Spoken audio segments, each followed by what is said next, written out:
কোনো বস্তুর তিনটি অংশ থাকা উচিত: দেহ, আত্মা, ফলাফল। আমল হলো দেহ, আত্মা হলো ইখলাস, ফলাফল ওজনের পাল্লায় ভারী। এবার সুন্দর করে বলেন, বলেন আমল নামক দেহ, এই দেহের আত্মা হলো ইখলাস। এবার একসাথে বলেন, আমল নামক দেহের আত্মা হলো ইখলাস,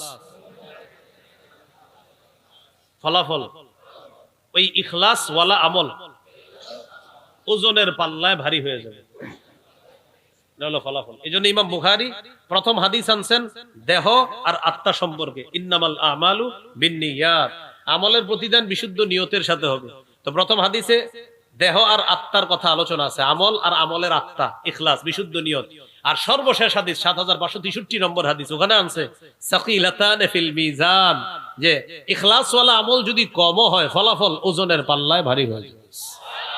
প্রথম হাদিস আর শেষ হাদিস, এই ইমাম বুখারী কত সুন্দর করে প্রথমটা আর শেষটা মিলাইলেন।